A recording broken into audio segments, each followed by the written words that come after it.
So the next panel, we're going to switch from talking about health, physical and mental, and we need to be in good both physical and mental health to be able to deal with some of the geopolitical situation all around us.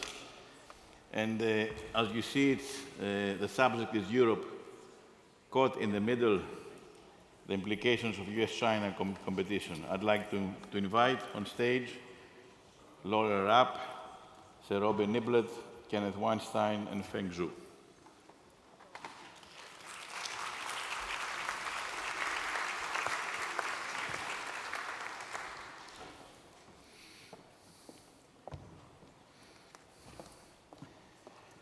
Just a few words, before, and then I'll give the floor.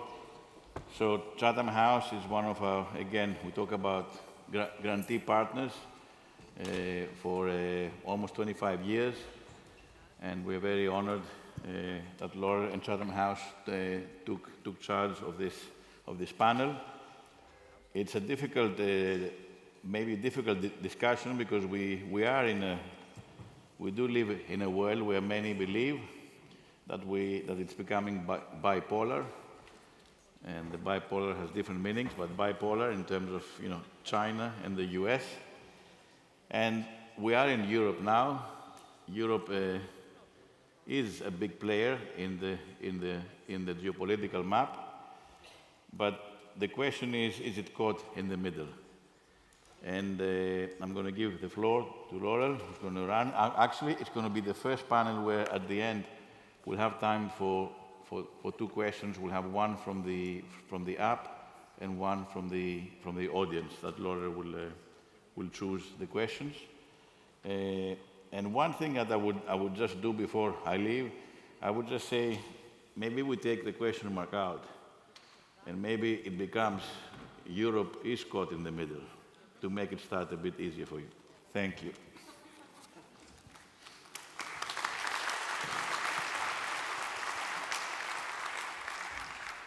Good morning, and thank you so much for having us today, Andreas. It's wonderful to bring this panel and this conversation to all of you this morning with our guests flying from Beijing, from Washington, and from London. And we did allow our two Beijing and Washington panelists to sit next to each other. They are not truly caught between Europe here with Sir Robin to my side. If you hoped to avoid geopolitics this week, you nearly have. But we will do a little bit of that this morning. And Andreas, we thought it would be just important to bring this conversation to you on what's at stake in this relationship between the US and China right now. What are the really big questions on how these two countries see the world, see each other, how they're competing, where there might be prospects for some cooperation, and then what it means for all of us who do not live in these two countries, which is most of the world, right? Those of us who live here in Europe. My name's Laurel Rapp. I am the director of the US and North America program at Chatham House in London, where I recently moved after being a US diplomat for about 15 years in Washington. And we look at some of the big questions of peace, of security, of a more just future. And this question of US and China centers on a lot of the work we do because it's a really consequential set of challenges we all face today. I'm really pleased to introduce our panelists. I'll start here with Sir Robin Niblett, who is a distinguished fellow at Chatham House and was a longtime director of the Institute as well. We have Dr. Kenneth Weinstein here in the middle, who is a Japan chair at the Hudson Institute, one of Washington, D.C.'s leading think tanks and research centers, a deep expert on the Indo-Pacific, and has served on a number of, in U.S. administrations, on presidentially appointed commissions. And then finally, we have Dr. Zhu, who comes to us from Nanjing University, where he is the dean of the School there of International Studies, who looks at how China perceives its role in the world and how China thinks about the US. So we're going to get into a lot of issues today, but let me just say briefly that as a US diplomat for many years, this question was central to how we did our work from the United States, how we wanted to compete, how many tools we should apply to this competition, where we might have a little bit of a pressure valve release so that we don't allow that conflict to tip into crisis or active conflict, because that is something that is not good for any of us around the world. And I was in a lot of these rooms where we debated this in the United States, and I will say there are really different perspectives on how to answer that question. We saw different perspectives across US administrations and even within them. And so Ken and I are going to have a bit of an exchange too on how the different camps in Washington see this question and how to move forward. I don't have to tell you that it's been a roller coaster ride over the past couple of years on the US-China relationship. We've had a couple of moments of significant crisis. You may recall the balloon shoot down that crossed into the United States, Nancy Pelosi's visit to Taiwan, right? It's been a period, the trade wars in the past year and a half. It's been a very contested space, but we've also had moments of lessening of pressure, including the past couple of months where we've had a lot of leader-level engagement between the US and China. President Trump's visit to China, we understand Xi will go to the United States in September. And these exchanges can be helpful to kind of reduce the fever pitch of this relationship and avoid some miscalculations. But look, a lot of the structural challenges remain, and you'll hear from that on this panel today on who controls semiconductors globally, right? Who sets the rules in the world's busiest shipping lanes? Who sets the terms of trade and international commerce? And these are not just abstractions. They actually really matter to all of us, and they matter in very material ways, like what cars we drive, right? Where are our cars made?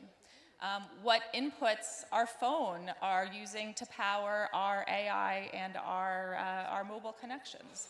And then what languages we learn and where we travel, right? So these all matter to us on a daily basis here in Europe and around the world.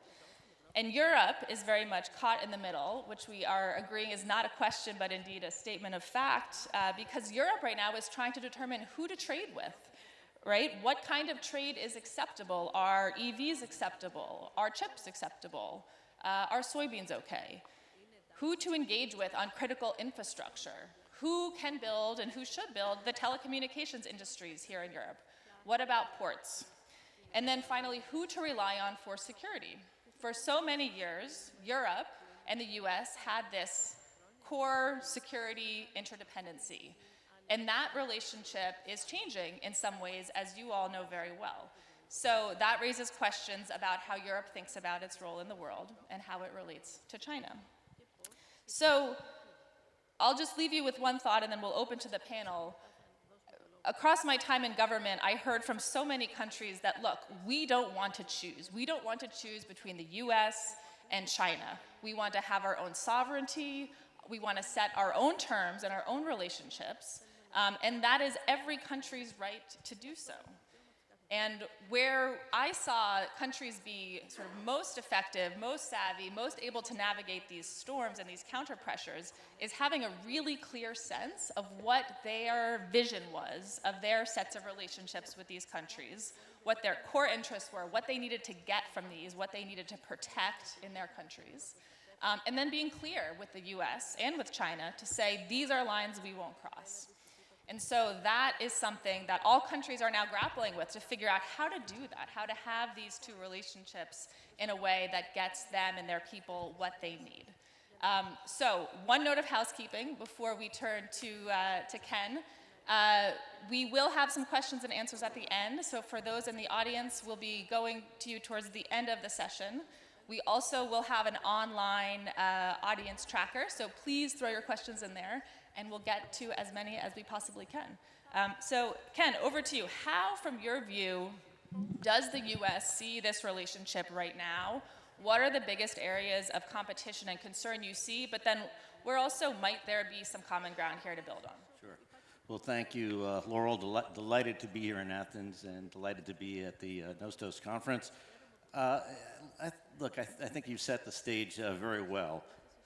I think the view in the United States regarding China is complex. It's been evolving for essentially 5 decades since Nixon's famous trip to China it was U.S. policy across both Republican and Democratic administrations to encourage China's ascendancy economically, to bring China into the World Trade Organization and other international institutions under the belief that an economically prosperous China would become more liberal, would create a market for consumer goods in China itself, and that it would also lead to better relations between China and the rest of the world. And as we have learned under the leadership of Xi Jinping, whether it be the takeover of Hong Kong, the repression of the Uyghurs, the building of artificial islands in the South China Sea, hostile relations with its neighbors, that has simply not been the case. And instead, what we have come to understand, and it was really President Trump in his first term who highlighted this, that China has used the instruments of economic globalization to subsidize its industries through state-owned enterprise, to manipulate currency so that its products sell far more cheaply overseas, and the like, and to create dependencies, supply chain dependencies, which we saw during COVID, which we are now seeing in the solar area of solar panels, wind, critical minerals, and the like. And so our U.S. policy has been very simple. We certainly see China as an adversary, as a strategic adversary. I think both Democrats and Republicans feel that way. Our desire is not to humiliate China, to corner China. We simply, the United States would like to have sovereignty over its technologies, over its ability to engage in trade, and it wants fairer trade with China, and would like to see the end of these subsidies for state-owned enterprises and through a currency that is marked, that is significantly devalued. And so we are especially worried about China's rising technological capabilities, in particular, obviously worried about Chinese 5G capabilities being used to get data into China. We're worried about Chinese capacities in AI and in quantum as well, which could pose existential threats on the military side. And we're especially worried about the growing capacities of the People's Liberation Army, its nuclear power, its navy, and the like to project power. So all of these things are massive challenges we are trying to deal with. President Trump, after having the potential of rare earths being cut off to the United States after the announcement of the Liberation Day tariffs, tacked and decided that he was going to try to promote strategic stability in the moment in the U.S.-China relationship while we build up our rare earths capacities and strengthen our other capabilities to deal with what we know is going to be a long-term trade war, supply chain war with China, and we're working very closely with our allies on this, Japan, Europe, elsewhere, to meet many of these challenges, particularly in the chip sector. As for areas of cooperation, I think we need more military-to-military conversations with the Chinese directly to avoid a misunderstanding that could lead to a conflict, say, over the Taiwan Strait, which obviously is the real pressure point now in the relationship. We're also, I think we need to like to see much greater cooperation on fentanyl from China. Like to see the end of fentanyl precursors being produced, being sent into the United States, which is a devastating drug problem in many of the communities that were deindustrialized, where we lost our manufacturing capacity to China over the last few decades in particular. I think those are two areas of potential cooperation. I'd also like to see the Chinese engage with us on serious arms control. As the Chinese nuclear program grows faster than any other nuclear program in recent decades, it is time to bring the Chinese in under these things. But the strategic competition between our two nations will continue, and it will particularly continue under Xi Jinping's leadership. If China really does start to liberalize, we can then talk otherwise, but I don't see that happening anytime in the foreseeable future. Thanks very much, Ken. That was a very comprehensive view of how many in Washington view this challenge right now. The one complication I would add is I think most across the political spectrum agree on the diagnosis of the challenge and the areas of competition. I think on the areas of cooperation, this is a bit of an open debate, right? Ken has laid out a couple of areas in mill cooperation, in fentanyl.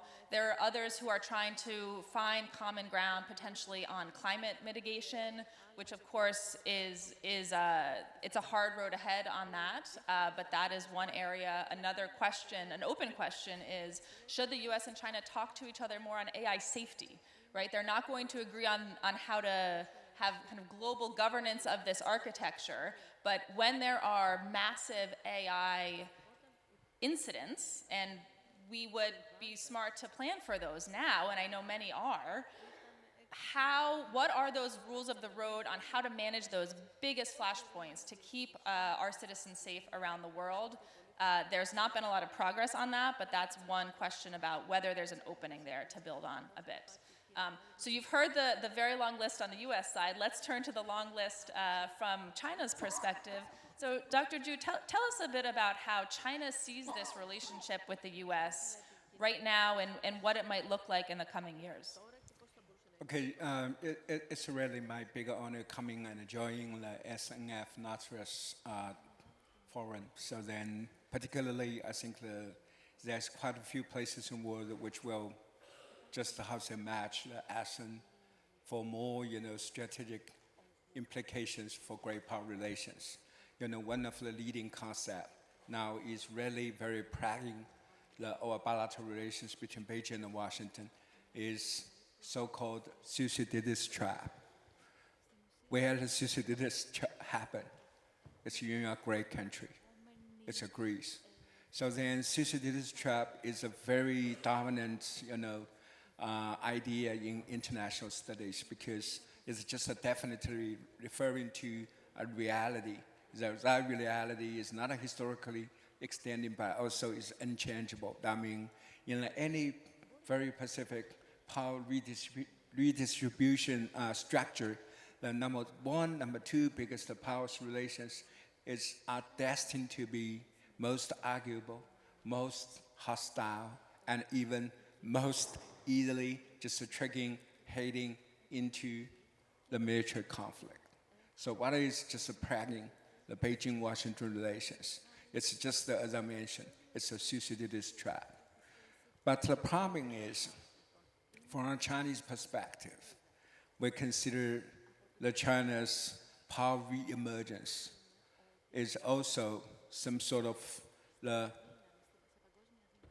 bilateral products of the past nearly 50 years. One is China's, just working hard. The other is, it's number one biggest economy, US, number two biggest economy, Europe, number three biggest economy is Japan, just lining up, dragging China very positively into the centrality of the world community. So particularly my generation, we have very vividly witnessed how China's transformation internationally, because if we're getting back the 80s and the 90s, what's the China-US relations? 80s, China's relation with US is what? We have strategic partnership because we have a common threat, it's the Soviet Union. Even after the collapse of the Soviet Union, there was a policy debate in Washington, D.C. about how US respond to China. But President Clinton finally and ultimately decided embracing China, holding China with arms by getting China into the WTO. Then the China's economy truly is jumping over to the new height. Then we also see, for example, back to the 80s, 90s, what's the China-Japan relations? China was the biggest, Japan's ODA receiver. Then we also got a lot of the Chinese trading supports from the European countries.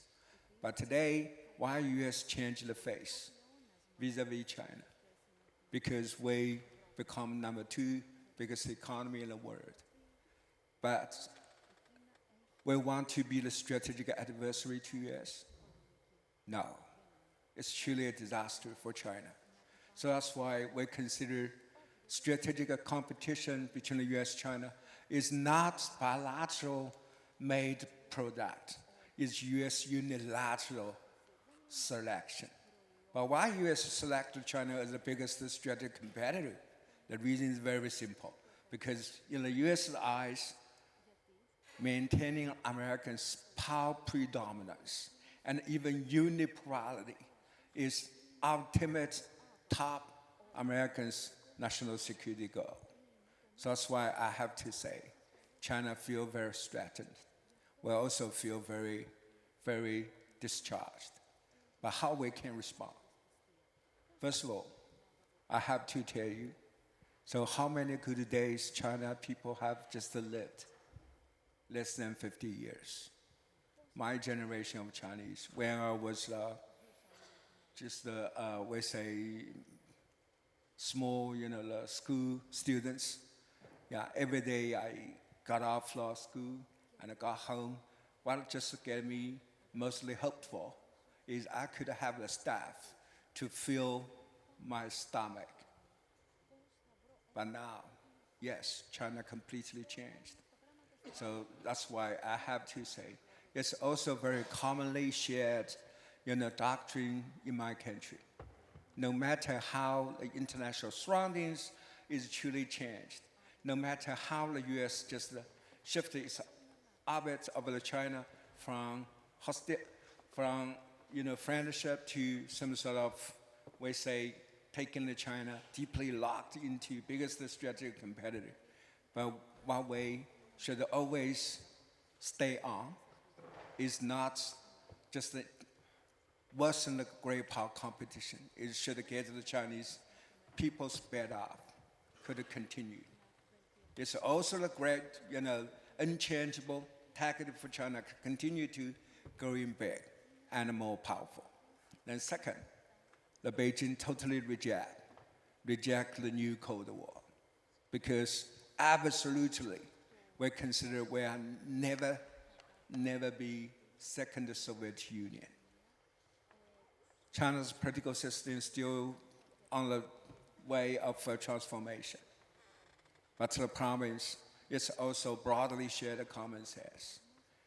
What kind of nightmare we should totally just, we say, stay away from is we couldn't become second Soviet Union. So from this point, no matter how US pressure China, we should always know how to show in the strategic resilience. We never accept any idea of decoupling. We never will just,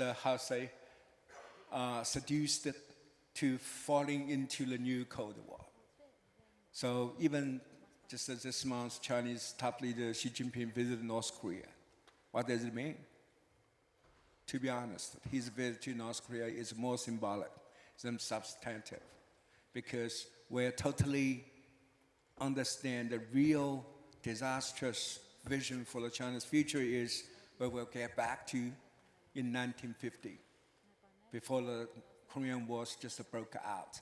Then the East Asia divided very geostrategically into the two parts.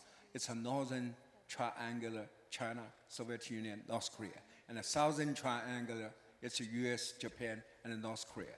So therefore, I think China's policy response to American strategic competition and the strategic pounding is very expectable.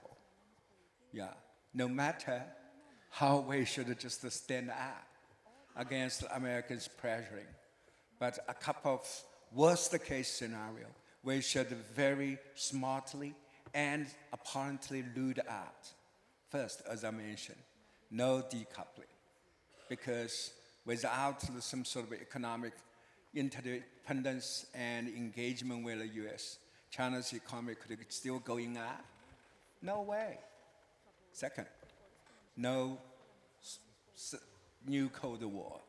No matter the US is just strategically pounding China so hard, but for us, we were still sticky together with the United States. The third, of course, just recently, just last month, the Trump and Xi Jinping did a very good summer meeting in Beijing. A lot of Chinese truly feel very dissatisfied we consider that Trump is a very disputable American leader. He caused a lot of mess internationally, while China gave him a very warm holding. It's a Chinese resilience. No matter how disputable Trump's policy record is, but we still needed to develop a common sense, make our relationship manageable, controllable. If our bilateral relationship is very tragically just escalated into some sort of, we say, geographical full rounds competition, what does it mean for US-China relations, for East Asia, and for the world? That will be truly very, very disastrous. So that's why I have to say, believing in China, we are very struggling. Under the American strategic pounding, what China can respond. I have to show you. The most important of our expectation is we should what? We should stand Americans pounding at the maximum, rather than just China get into the geopolitical rupture with the US. And even economically and socially, we also still should just sticking around with each other. So from these points, I have to say, yes, China's future prospect has never been unpredictable. Because, as I mentioned, how long China could stand up to the American strategic pounding is really untestified. But the problem is China's response is also moderately and predictably, we say, foreseeable. From these points, I really hope my last words, us, our European friends could understand. If the Thucydides trap is truly very disastrously and tragically charged into a full-round great power competition, we probably were not far from the outbreak of the Third World War. But that kind of a disastrous prospect is truly what we want? Absolutely not. We should really prevent that worst-case scenario from hitting back. Thank you very much. Yeah, thank you. Thank you so much. Sir Robin, you've heard three very different perspectives here on stage today. So where does this leave us? Where does this leave Europe? How is Europe today seeing this relationship? And what's at stake here in Greece and beyond? Well, thanks, Laurel, and let me add my words of thanks. It's fantastic to be here for the SNF 30th anniversary of the foundation, and obviously for this latest Nostos. I think I was at the first one, actually, so showing my age here a little bit, but wonderful to be celebrating it with all of you and the amazing work that everyone's doing here with SNF support. It's kind of interesting because we've had, whatever, roughly half an hour of our panel, and Europe hasn't been mentioned, I don't think. So I'm not sure we're even squeezed between. I'm not sure we exist. It is a very much a US-China contest going on here. As I was saying to Dr. Zhu earlier, I know he says there cannot be a new Cold War. And having written a book about the new Cold War, I'm afraid I think it's here, whether one likes it or not, but that's another matter. Look, I think for Europe, we have two huge challenges as Europeans. I'm a Brit, I'm a European. And one of them is where the US-China contest goes, because we are stuck in the middle. I'll say a couple of words about that in a second. Also, how Ukraine plays out. Central to Europe's future, in my opinion, is Ukraine's survival as a sustainably sovereign state. And what's interesting is actually our US-China relationship is absolutely caught up in that future as well. We cannot enable Ukraine to remain sovereign without American help. We're doing a lot more in Europe than we were before. We've taken up pretty much all of the funding and the costs of helping Ukraine defend itself, both financial and military, but we rely completely on the US, as do the Ukrainians, on critical enablers for their security.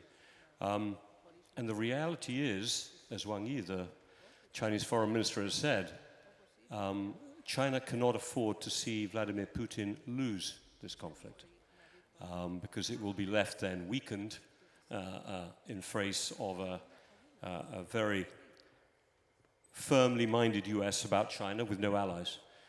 So what, as Europeans, we're finding is we rely on America for the survival of Ukraine, and we're seeing in Russia somebody who is undermining that objective. So this, I think, is a core problem we face in the nature of the relationship, certainly with China. But the thing is, our relationship with America has generally been quite positive. If you look at the trading numbers, despite President Trump, there is roughly a 1.7 trillion euro a year bilateral trade. There is a 20 billion euro deficit only. We have a 200 billion euro surplus in goods. America has roughly 180 billion surplus in services. Of course, Trump doesn't like services, so he talks about goods. We end up in a tariff war. But that relationship is deep, and the transatlantic investment relationship, stock of FDI is roughly 5 trillion euros today. It is massive. It is deep. We need this relationship to carry on. We're security partners, as I mentioned. We're also, I think, and have been, let's call them values partners. We're democracies. And we share that history. We share that commitment. SNF Nostos is about values. It's a core shared element. We've helped build institutions that way. Now, China was becoming a key partner for Europe in, let's call it a win-win world, use the Chinese terminology, a positive sum, positive globalization, as Ken described it at the early days of America thinking about China in the 80s and the 90s. And certainly it's a huge growth export market for us. I will simply note that bilateral trade is about 760 billion, so under half of the US-European amount. But China has been critical to Europe's exports, huge components coming into our export capability. A lot of Germany's export strengths have been built on the back of supply chains with China. And in a way, we have at least been thinking that we're building a rules-based order together. That was certainly the vision. I think the way that China has changed in European eyes in the last 5-10 years is fundamental. We are running in Europe right now, we ran last year a trade deficit of 1 billion euros a day. 360 a day. So the deficit last year was 360 billion. This year it's predicted to be 400 billion. That is half the value of the trade. And what is happening, at least if you look at it from Europe, is that all of that growth of Chinese competitive strength has moved into what was being a supplier to European strength to eating Europe alive, certainly in the manufacturing sector. And when China accounts for roughly 30% of global manufacturing, and by China's own numbers, roughly it consumes maybe 15 to 20% maximum of that. That surplus is going somewhere, and a lot of it's coming to here. And of course, as we were heavily reliant on goods manufacturing, we are the natural former competitors effectively to China. America, much stronger in the services sector, more on agriculture, has not been hit as hard, again, despite Donald Trump's comments about this. So Europe is going through an existential shock vis-a-vis China right now that is economic fundamentally, but is also partly security. And then Ken mentioned the thing about rare earth supplies. Europe, we're not quite sure. Have we been caught in the middle as an accidental hit as China has started to impose some very stringent restrictions on the export, not just of rare earth minerals, but their processing, any component of it, European car manufacturing, other things rely on it hugely. So we've been hit by this as well. And we may not have been in the first row, but there's a sense that in a way we're being kind of squeezed. Now, this will be fine, but we don't have America as our partner anymore. Certainly not if you're sitting in Europe. It does not feel that way. As I said, we have a balanced trading relationship, but we've been hit with anywhere between 15, 10 in the case of Europe, UK, 50 in the case of EU, to 50 in some cases tariffs for no reason. We have a balanced trade. Now, goods, services, you can't take one part out of that particular equation, but that's the way we're being treated. We're also, from a US standpoint, having now a US president that has talked about, give up Greenland. We like it. We need it for our security, whatever. It's my vision. That is there are people that live there. Britain went off and fought for the Falklands because of the people who live there. That may not have been a popular opinion in many parts of the world, but you cannot take a country over the rules that have been established at this end of the Second World War. The sovereignty is, and certainly people's sovereignty is sovereign. So the idea that a NATO ally would threaten another NATO ally, that the US, the strongest NATO ally, would threaten. Honestly, the shock to get over this is going to take a long time.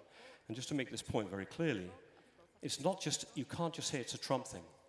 Because in America, President Trump has been backed by at least half of the Congress and has been voted into power by one of the largest majorities of any Republican president in the past. So this is a view. They may not have voted over Greenland, but this president has not been challenged as much as one might think. Of course, he was a little bit over Greenland, but still. So I'm just saying, Europe at the moment is not sure where the NATO guarantee goes to, not sure how secure it is. America's been an economic partner as well. So we are stuck. I don't know if we're in the middle, but we're stuck between the two big powers, leaving us in a very difficult position. So just to say a couple of quick words, what do we do about it? Obviously, what Europe needs to do is to get stronger, Europeans, and we have to do that together. European countries are the antithesis of great power international relations. We learned painfully when we were the great powers what destruction war can create. We lived through the Second World War. We've built the European Union as the antithesis of great power relations, the antithesis of might makes right. So we are not going to go back to that world. So the first thing we obviously are doing is trying to strengthen ourselves. I can say more about that later on. The other thing is, I think we're doing bilaterally, we're trying to sort of repair relations individually with China, individually with America. With China, we're saying, okay, look, you want to sell stuff to us? Come and make it here. Industrial Accelerator Act is the thing. We don't mind having Chinese stuff in some sectors. We're keeping it out of some sectors where we think we could become prisoners to surveillance or to geo-economic coercion. But in many areas, we don't want to decouple, we want to de-risk. And to America, I suppose what we're saying is we cannot be vulnerable to a future American president that behaves like the current one is. So quite rightly, and President Trump was quite right to call us out, we've been relying on America, we've been free-riding on America for too long. We're investing in our defense and doing a pretty good job. Well, it's a long journey, but we're in that direction. The other thing I think we're trying to do is finding a way to keep a connection to China and keep a connection to America that draws them into cooperation, into our world. With America, it's going quite well on critical minerals mining, the Forge project. We can talk more about that maybe later, but there's an effort, Pax Silica, there's some things we're doing on semiconductors. And with China, it's principally climate change, where we should be partners, and China has been very supportive still of the COP process, and it could be global health. It could be in the global health space.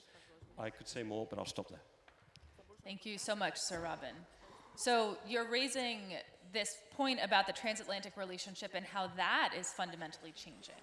As we see the US-China relationship evolving in more difficult ways, this transatlantic fissure we're seeing right now is limiting, in some ways, the cooperation the US and Europe have had as they manage China.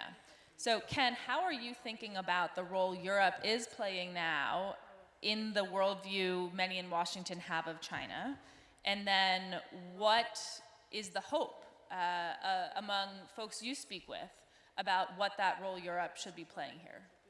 I think Europe is waking up to this China Shock 2, as it's called, the billion-a-day deficit, the immense threat to the auto industry, particularly in Germany, by Chinese-made, subsidized electric vehicles that are being sold probably below what would be cost in, certainly below what would be cost in Europe, as an immense threat. The throughout Europe to the automobile sector, which has been an engine of the economies of Germany, the Czech Republic, critical, obviously, France, Italy as well. And we're also seeing greater awareness of the rare earth threat as well. And so that there is now emerging in Europe a sense that there's a need to take action. There's a need to get serious about the Chinese economic threat, get serious about the Chinese security threat. And the security threat is through the potential not simply of the 5G technologies, but the technologies of autonomy that China is attempting to dominate. And so autonomous vehicles and like the kinds of information that can be used for intelligence purposes. So, and there's also, of course, growing awareness of China's role in being an ally and a supplier to Russia during the Ukraine war, and China's role as a huge purchaser of Russian oil and gas. So all of these things, I think, are leading to changes in Europe. It is obviously, the EU is a complicated instrument, 27 countries. The need for unanimity on critical issues is an immense challenge to getting things done. The fact that the EU member states have set up their own CFIUS processes to screen foreign investment is important, but there are huge gaps between nations, and so it makes easier entry in some for Chinese-owned entities than it is for others. But Europe is certainly waking up. I think we'd like to see, we're certainly seeing cooperation now with Europe on the Pax Silica program. The Trump administration itself has evolved. At first, we wanted to do both rare earth critical minerals production all we could at home. And then it became something that we sort of focused on in these bilateral trade negotiations. And now we're realizing that this is a broader ecosystem for in the chip sector, that we really do need to incorporate the Europeans, incorporate the Japanese, incorporate the Singaporeans, the Koreans, and others in this. And we're moving in this broader direction, that we can't do this alone. And that's European cooperation there is critical. And there's a lot of things our allies are doing together. The Japanese and the French are working together on rare earth magnets, and I think we're going to see greater cooperation in Europe with the Japanese in particular, potentially with the Koreans, as things move forward. So I think things are slowly but surely moving in the right direction with Europe with regard to China. Thanks very much, Ken, and I'm glad you raised these two multilateral initiatives. One of my jobs at Chatham House in London is evaluating U.S. foreign policy and how it's changing. And what I think a feature we've seen from this administration is a very bilateral set of relationships, right? Washington with London, Washington with Beijing, Washington with Athens, and China is doing the same thing, bilateral deals, right? And the bigger country has leverage in these situations. This is Robin's point as well about Europe getting stronger. But what we've seen in the past couple of months is the Trump administration, who is very unilateralist in nature, has said, look, we are going to do some multilateral arrangements here because we cannot do this alone, right? On critical mineral supply chains, on AI and chips. I was very struck by this change. I don't think we're going to see it on a ton of other things, but in these two areas, the administration has said, look, we have to find some friends here on these issues, and we're going to build that common ground. And as we've seen, more and more countries are joining these different regimes, which is kind of interesting to watch. I'm watching that closely. Dr. Zhu, over to you now. So tell us a little bit about how China sees Europe, how it's sought to evolve its relationship. We've seen a lot of high-level visits to Beijing over the last couple of months, even the last month or so, from Germany, from the UK, from France, and then across the Atlantic from Canada. So there's clearly a deepening of ties here in some way. Can you talk about the nature of that relationship and how China sees those ties? Okay, good question. Before answering a couple of things, I want to clarify. Yes, first of all, China's tremendous trade surplus. Yes, in terms of the trade of the goods, China did a lot in, we say, trading surplus. But in terms of trade of service, it's our European friends who did a lot of such a service trade surplus every year. How many Chinese young students coming to Europe and study in your university and the colleges and just paying a horrible tuition every year? It's just 150,000 Chinese students coming and studying in Europe every year. How many Chinese tourists coming to Europe? Last year's the number is very astonishing. It's 2 million Chinese. So yeah, I think the trade balance is very important, but just don't narrowly focus on trade of goods, trade of service. It's really very advantageous to our European friends. Then, your question is very important. What's China's impression of Europe? China's impression of Europe is you are also the power centrality in the world politics. China's still learning a lot from your high-tech manufacturing leadership in the past 500 years. So our relations with Europe is always an inevitable source of our new centrist passion and vision on China, how we could just proceed positively. Second, I think it's also very important. We also just make awareness of the new concept our European friends came up with. It's a strategic autonomy. But to be honest, we see quite little likeliness that Europe will be just regain your strategic autonomy from the US. Insecurity, you are always leaning to the US. It's also acceptable. Third one, I think it's also very important. The social and economic interdependence now has never been pulling the both sides closer than ever. But the Chinese manufacturing capability is some sort of a forcibly just getting the Chinese goods sell in Europe? No. The China's manufacturing products truly help stabilize your prices and de-escalate the inflation and bring a lot of convenience to our Europeans' family daily life. So don't point the finger to the Chinese nose. It's your tremendous trade surplus is a big harmful. Why European friends just buy so much things from China? It's some sort of a restructured economic manufacturing relationship. So I really hope our European friend could getting back to your historical highlights as the leading manufacturing power in the world. But before that, don't just take the China's trade relations as some sort of very poisonous and disruptive. It's totally unfair to us. So from these points, my last word is, let the China-EU relations get into the new formality.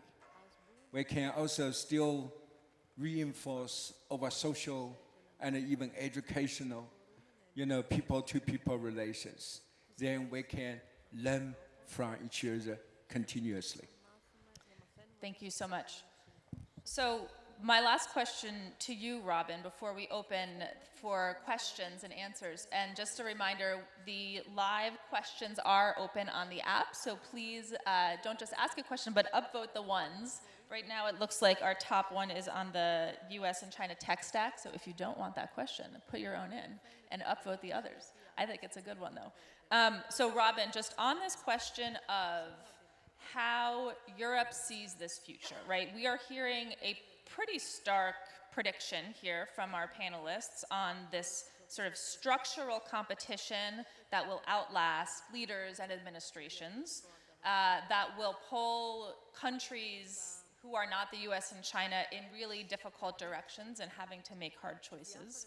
So what is the best case scenario for Europe 10 years from now? What would you want this relationship to look like?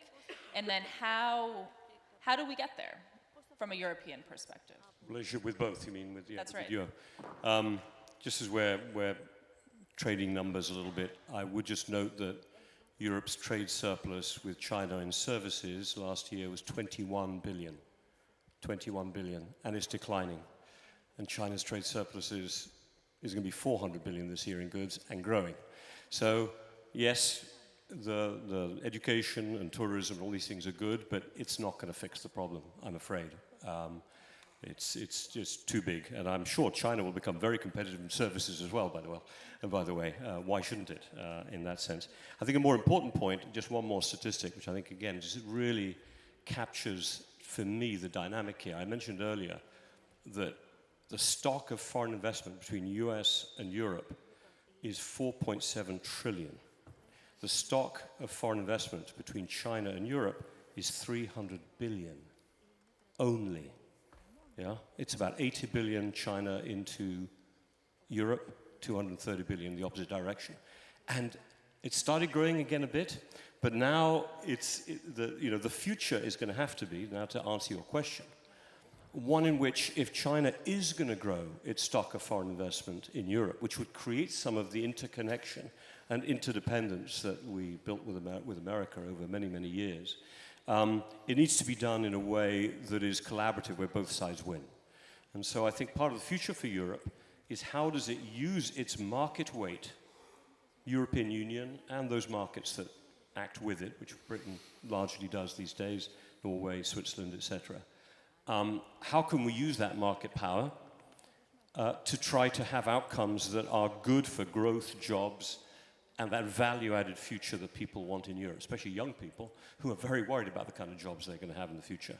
And I think there's going to be a very tough debate with China, where President Xi has made it very clear he doesn't want to be giving the crown jewels of Chinese brilliance to the rest. After we gave a lot of our crown jewels to China, he's trying not to make the same mistake in repeat, but there's going to have to be a coming together on this, because America definitely is not going to give way on this.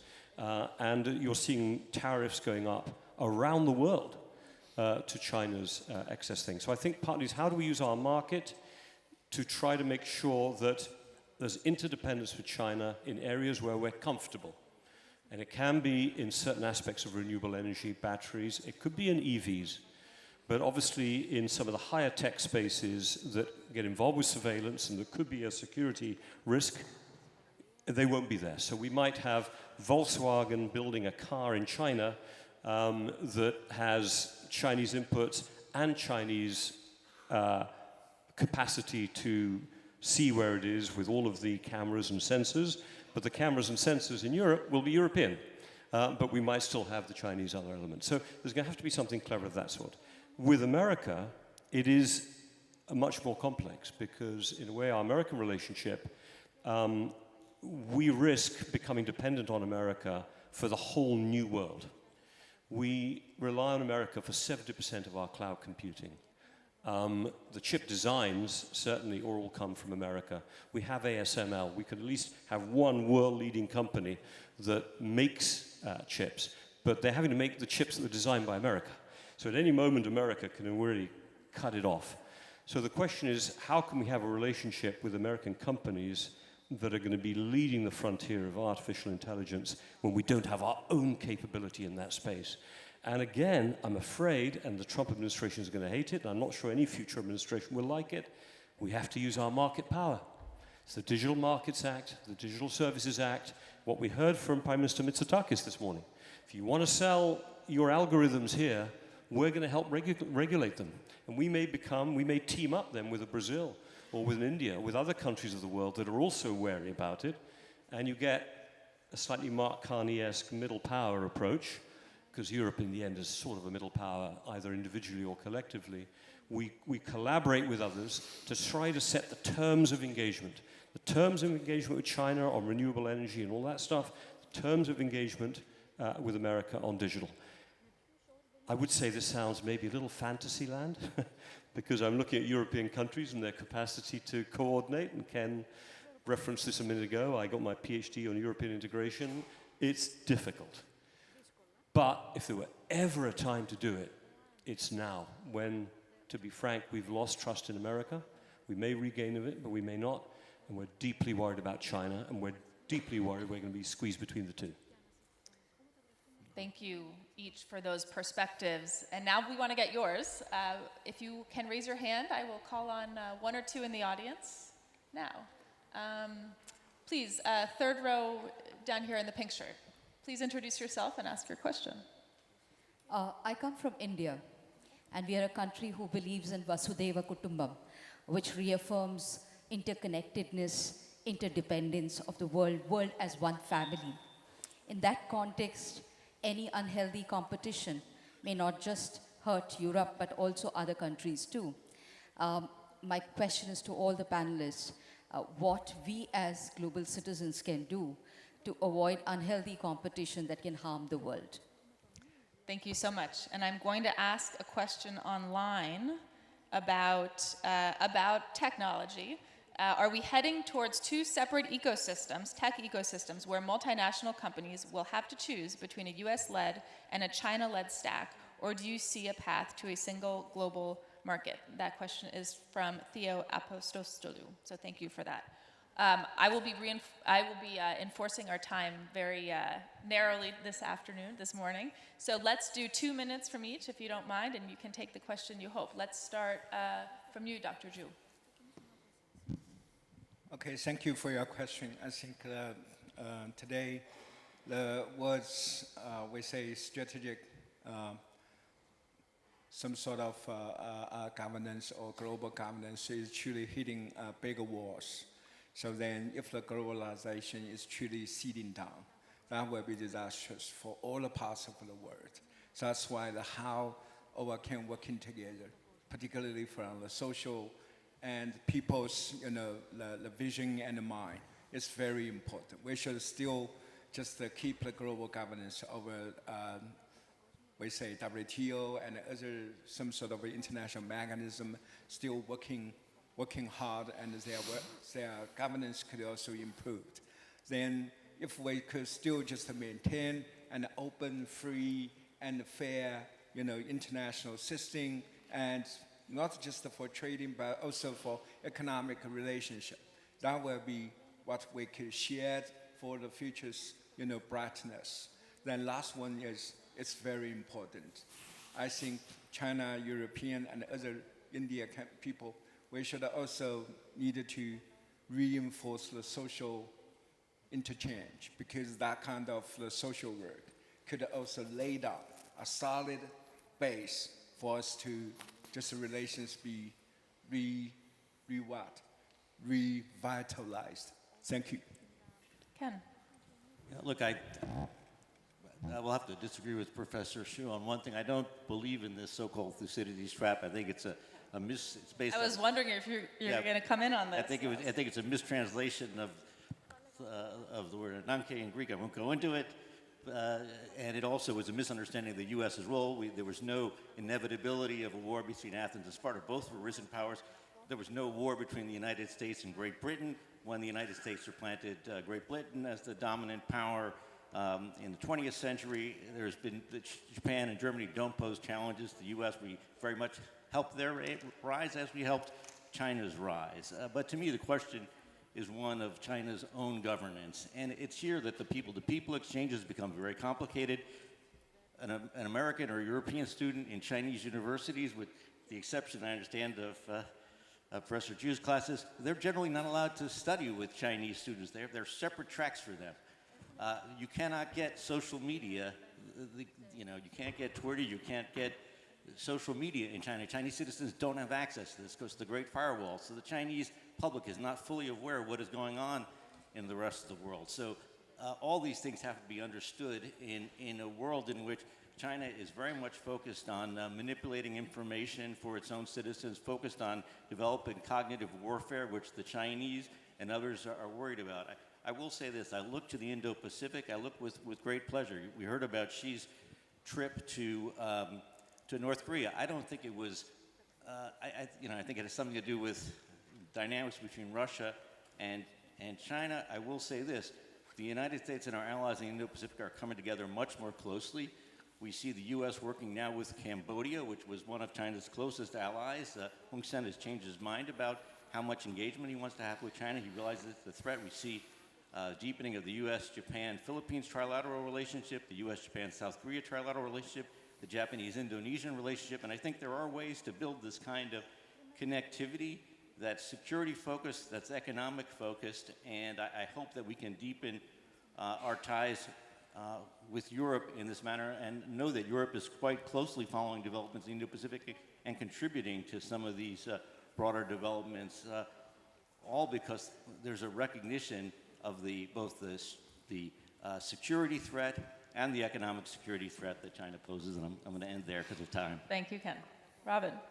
I'll stick to the two questions and try not to go off script, although the comment about how there was a smooth transition from the British Empire to the American Empire, we folded.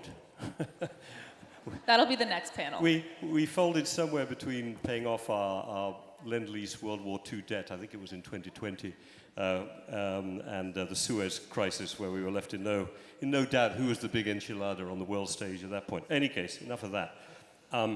One family, I mean, that is an Indian perspective, I would say. When I travel to India a bit and I meet Indian foreign policy people and diplomats, they can be quite India first. But I'm going to take your question as it is, and how can we prevent unhealthy competition? I think it is the job of all of those countries that benefit from cooperation, which is the global majority. I'd say there's only 3 countries that don't need international cooperation as much. Again, I'm having the last word here. So I'll say America, China, and Russia. They don't need it the way the rest of us need it, because we're all small at some level. We know it or we don't know it, but we're small. And therefore, we need to keep those structures together that America helped develop at the end of the Second World War, lean into the WTO, lean into the World Health Organization, think about AI governance, and think how we can create communities that have a magnetic effect on the big powers. Very difficult, but I think it's a good ambition. Second question, I think we are going to have 2 separate tech ecosystems, but they will be separate for America and America's allies. Anyone who's a security ally to America is going to have to be in the America tech system. China and Russia will be in the China-Russia ecosystem. Everyone else can pick and choose, I think, and that's going to be kind of fun for everyone else. I've spoken to some people in Saudi Arabia. There's a particular company that's running 2 separate tech stacks, and they can do it. So for Europe, Canada, Japan, South Korea, all of those, we're going to have a tough time. We'll have to pick. But not everyone will have to choose. And I do want to say my last point on this. I think it is our job to help keep America in as Europeans, engaged in multilateralism. It's up to the rest of you, who are not Europe, and so on, India, Latin America, Africa, to help keep China in. We've all got to take some responsibility for a better future. I will end on a little bit of an optimistic note here, despite the tone of the conversation this morning, which, look, there are so many challenges here. Most of them are structural, and they are probably enduring across decades, right? But I think your question about shared humanity, and something that we have been looking at across this week with thanks to SNF, is keeping those cultural ties, those educational connections strong and enduring. They're not going to solve the structural challenges and the competition, but they're going to be able to soften it and to reduce misunderstandings. Just 2 quick points. Dr. Ju and I realized yesterday, we've never met before. It's both of our first time in Athens, but we both studied at the same university in the United States, right? So we have that basis of commonality, despite really big differences in our experiences and where we come from. We just moved to London. I have 2 little boys, age 6 and age 8, and they've taken to a lot of English culture, like English Premier League soccer. They love it. They don't love the food, and they've hated fish and chips. My older son, my 8-year-old, is learning Mandarin in his public school in London.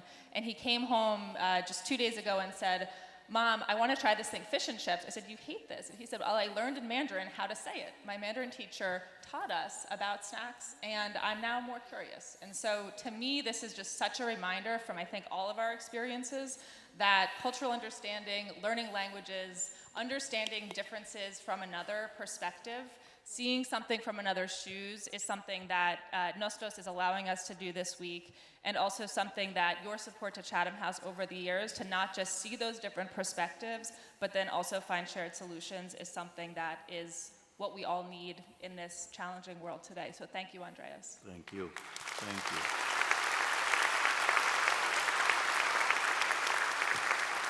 Thank you.